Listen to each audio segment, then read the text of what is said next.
I just, I really honestly feel like we've got so much we need to do here, and that's my alma mater, and I was thrilled that they had asked, but I knew a lot of the workings that were going on down there, and maybe some of the profiles they were looking for, and I really was more than happy to decline that and stay here. And staying here is not a oh well, I'm staying here. It's more of a excitement. Heck, I want to enjoy kind of some of the fruits of what we've done for the next couple of years, and also I have a sense of urgency with me and my staff right now to really capitalize on the Final Four.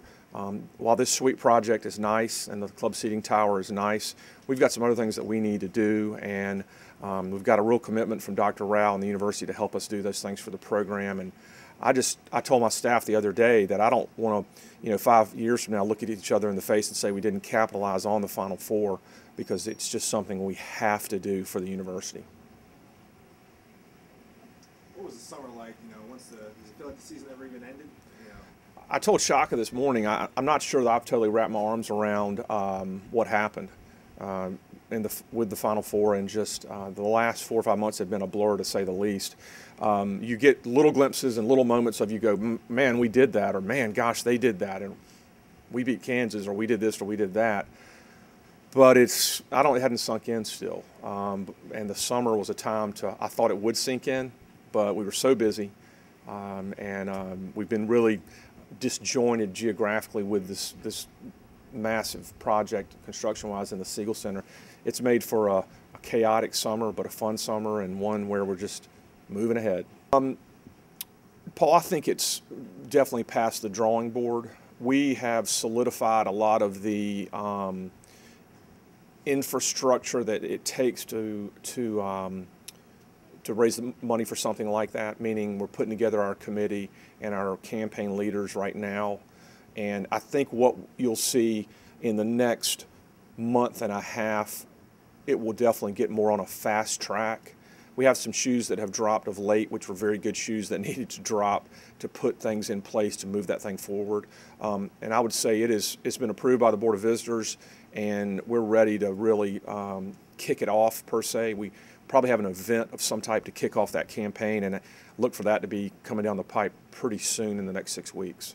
Is there a date where you'd like to have that open? Shaka made a good point earlier in the week to me and to several others, and he said, I would rather us take a couple of years to build it, to do it right, rather than rush it and not do it right. So I'd like to have it done in the next couple of years, and that means maybe have it done in 2 years, maybe a little less, maybe a little bit more. As long as we're on the pathway to doing it and doing it right, I feel good that we're making good progress. Tom Yeager has said he expects additions in some form or fashion. But I mean, right now, anything that relates to conference realignment, whether it be the CAA, the A10, the Big East, or what's going on with the Big 12, is just speculation. As it stands today, it seems like, from what I read and what I hear, that the next shoe to drop is whether Colorado goes to the SEC. When that happens, Missouri going to the SEC. And after that, I think it's the colors that confuse me there.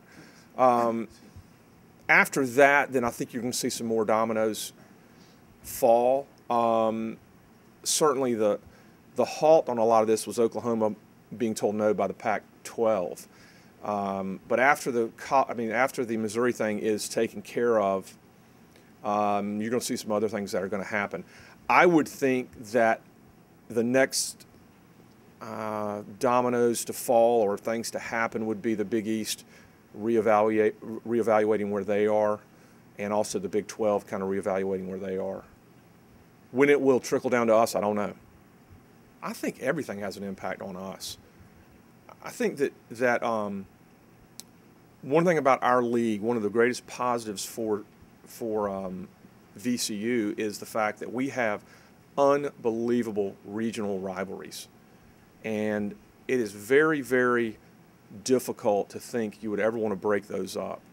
I have told people that I used to work with in the ACC that the Old Dominion VCU rivalry and the atmosphere in the buildings when we play is as good as any rivalry they'll ever see in that league. The CAA tournament to me, is what the old ACC tournament was. You've got a very watered-down ACC tournament now with teams that don't mean as much to people that are in North Carolina or in Virginia playing against each other. Our tournament now is as raucous and as energetic and as important as the ACC tournament used to be to those schools.